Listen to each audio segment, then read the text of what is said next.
अम्मा चलो अम्मू এই যে আমার মেয়ে अम्मा हाई করে দাও তো একটু हाई করে দাও এই যে हाई করে দাও বলে हाई ও লাঠি নিয়ে ভূত মারছে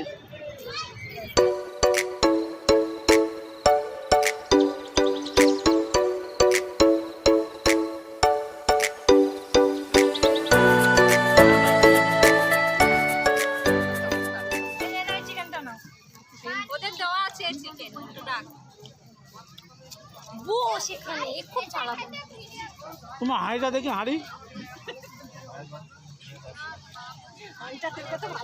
হাঁড়িটা তোমার হেভি হয়েছে দেখার মতো হাঁড়ি না করছিস না করিস না এখন দাঁড়া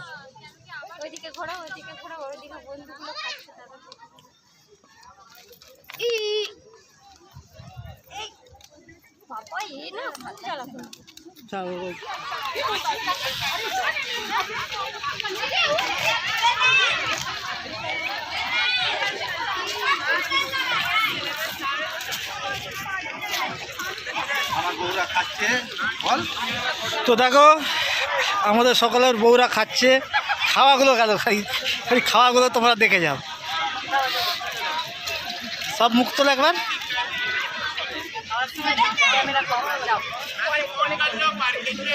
আরে মানুষ তো দেখবে না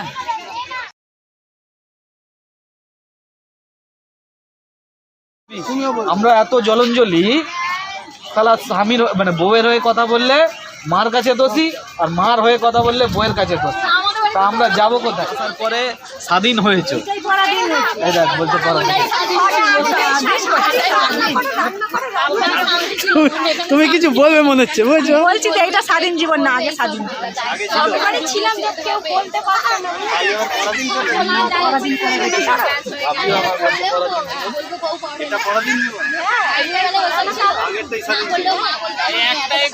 আমি বিয়ের আগে স্বাধীন ছিল না এখন স্বাধীন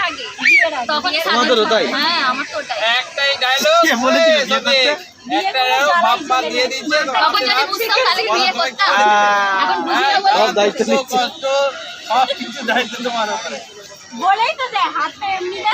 আরে ও বাপ মা মনে মনে ভাবে যে এই যা কি দিচ্ছে বাসটা আমি পুষেছি এবার তুমি বসো बोलता है बोले अरे ये कौन है दामाद जी बोले दामाद जी बोले हाँ आपने परेशानी हो ले गए আপা জাফা ডাপ্পা বাস্তব কথা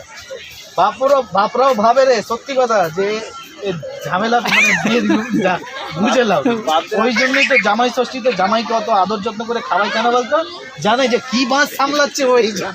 ঠিক আছে বাবা লিয়াসি ঘরে লিয়েছে ভালো করে আদর যত্ন করে খাইয়ে দাইয়ে যাও বাবা তোমাকে একদিন আমি শান্তি দিই ঠিক আছে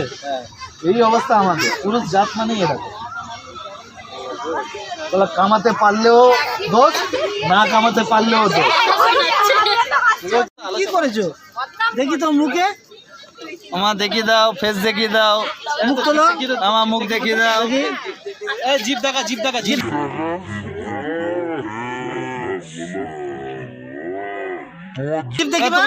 তোমার জিভ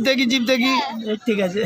লালটা খাইনি নাকি 500 টাকা খরচা করলে কেউ বলার ছিল না এখন 500 টাকা খরচা করলে 500 টাকা খরচা করে ফেললে হ্যাঁ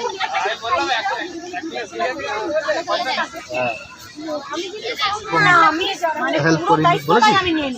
বলেছি তো সারা জীবন তোদের সামনে সারাক্ষণ তোদের সাথে তো আড্ডা মারি এই যে ডার্লিং ও ডার্লিং এদিকে ডার্লিং এদিকে লাইভ বসে রয়েছে আড্ডা তো এদের সাথেই মারি বন্ধু তো এরাই জিজ্ঞাসা করে তো কোনোদিন বলেছি যে আমার বউ আমি কোনোদিন বদনাম করেছি ওদিকে করেছি বদনাম স্বামী হিসেবে আমি তো যথেষ্ট ওকে রেসপেক্ট দিই যে না ঠিক আছে আমার বউ অনেক করছে বলতে তো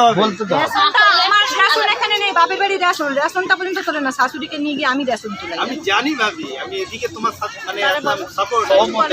আমিও রয়েছে ওর নামে রেশন তুলে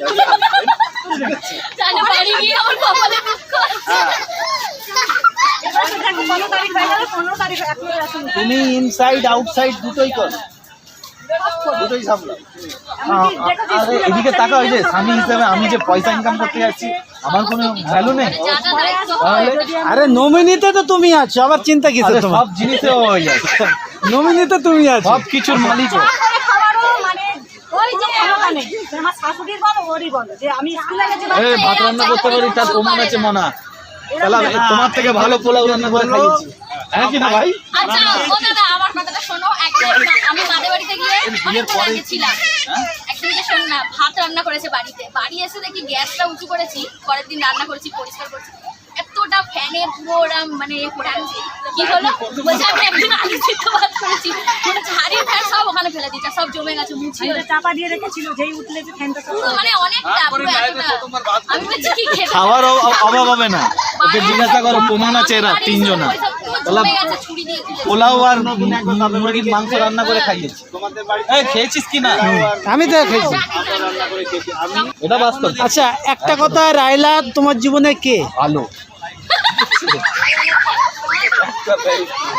তোমার জীবনে শফিক তোমার জীবনে কে? না বলো, এক কথা তো বলেছে, এক কথা বলো। পয়লা ওর জীবন কালি করে পয়লা কিন্তু